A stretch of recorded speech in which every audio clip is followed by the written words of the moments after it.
அதே நேரத்துல 3 திட்டங்களை செயல்படுத்துவதற்கான கோப்புகளை தயார் செய்வதற்கான ஒரு அறிவுறுத்தல்களை அதிகாரிகளிடம் விஜய் கொடுத்திருப்பதாகவும் சொல்லப்பட்டிருக்கிறது.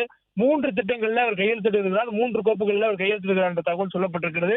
அந்த 3 கோப்புகள் என்னவாக இருக்கும் என்ற ஒரு தகவல் இதுவரையிலும் வெளியாகாத சூழல்ல மிக முக்கியமான திட்டங்களாக மகளிர், குழந்தைகள் மற்றும் சமூக கட்டமைப்பு சார்ந்த 3 திட்டங்களாக இருக்கும் என்று சொல்லப்பட்டிருக்கிறது. மகளிர் என்று சொல்லும் பொழுது மகளிருக்கு ஏற்கனவே கொடுக்கப்பட்டிருக்கக்கூடிய 1000 ரூபாய் அந்த உரிமை தொகையை 2000 உயர்த்துவோம் என்று அதிமுக திமுக சொல்லி அந்த தேர்தல் அறிக்கையை விஜய் அவர்கள் 2500 உயர்த்தி வழங்குவார் என்று தெரிவித்திருக்கிறார்.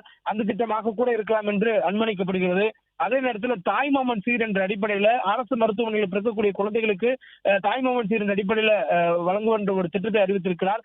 அந்த திட்டம் ஒரு சமூக சார்ந்த திட்டமாக அமல்படுத்துவதற்கான வாய்ப்பு இருப்பதாக சொல்லப்பட்டிருக்கிறது.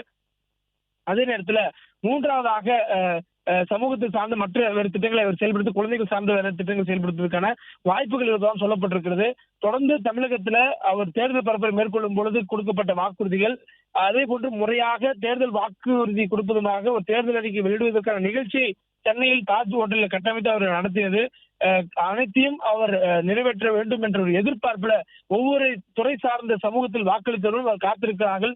பல்வேறு ஊடகங்களுக்கு பேட்டியளிக்கக்கூடிய தொண்டர்கள் எங்கள் தலைவர் விஜய் ஆட்சி அமைத்தால் எங்களுக்கான திட்டங்களை செயல்படுத்துவார் என்ற நம்பிக்கை இருக்கிறது என்று அவர் ஆட்சி அமைப்பதற்கு முன்பாக அவர் மீது தங்களுக்கு இருக்கக்கூடிய நம்பிக்கையை அவர்கள் உறுதிப்பாடாக தெரிவிக்கக்கூடியதும் பார்க்க முடிகிறது.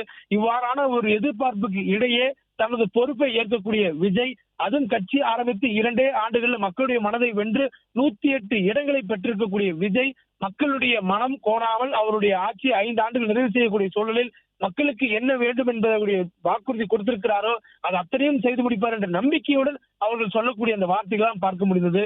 அப்படியான சூழல்ல பதவியேற்கக்கூடிய விஜய் எந்த ஒரு திட்டத்தை செயல்படுத்துவார் என்ற ஒரு பெரும் ஆர்வலும் தமிழக மக்களுக்கு எழுந்திருக்கிறது. நாம் முன் சொன்னது போல 3 கோப்புகள் முக்கியமாக கையெழுத்திடுவதற்கான வாய்ப்பு இருப்பதாக சொல்லப்பட்டிருக்கிறது. நாளை 3 மணிக்கு அவர் பதவியேற்பதற்கான நேரம் கேட்டிருக்கிறார். ஆளுநர் நாளை தினம் பதவியேற்பதற்கான ஒப்புதல் வழங்கியிருக்கிறார். இந்த சூழல்ல அவர் என்ன கோப்புகள் கையெழுத்திடுவார் என்பதெல்லாம் ஒரு பெரிய அவாவாக எழுந்திருக்கிறது. அதே நேரத்துல விஜய் அவர்களுக்கு ஆதரவு வழங்கக்கூடிய கட்சிகளுக்கும் நன்றியை தெரிவித்திருக்கிறார். நேரில் சென்று வழங்கியிருக்கிறார்.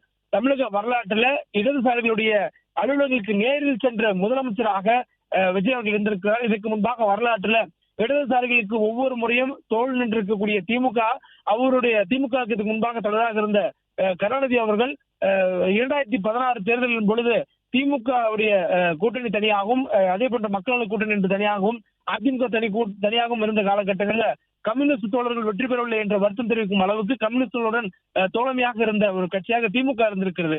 ஆனால் அவர்கள் செய்யாத கூட விஜய் அவர்கள் ஒரு முதலமைச்சராக பொறுப்பேற்கக்கூடியவர் கம்யூனிஸ்ட் கட்சியுடைய அலுவலகத்திற்கே நேரில் சென்றிருக்கிறார் என்ற அளவுல தமிழக வெற்றி கழகத்தினுடைய தொண்டர்கள் சமூக வலைதளங்கள்ல அதே போன்ற ஊடகங்களுக்கு பேட்டிகள்ல அவர் பெருமிதத்துடன் தோழமையை போற்றக்கூடியதும், அதே நேரத்துல தன்னுடைய கட்சி அதிக இடங்கள் வெற்றி பெற்றிருந்தாலும் தோழமை கட்சிகள்ல அதுவும் குறிப்பாக கொள்கை சார்ந்த அளவுல இடதுசாரிகள் கொண்டிருக்கக்கூடிய கட்சிகளிடம் மிகுந்த நன்மதிப்பை விஜய் கொண்டிருக்கிறார் என்ற ஒரு கருத்தை தமிழக வெற்றி கழகத்தினுடைய தொண்டர்கள் வரையிலும் சொல்லக்கூடியதை பார்க்க முடிகிறது.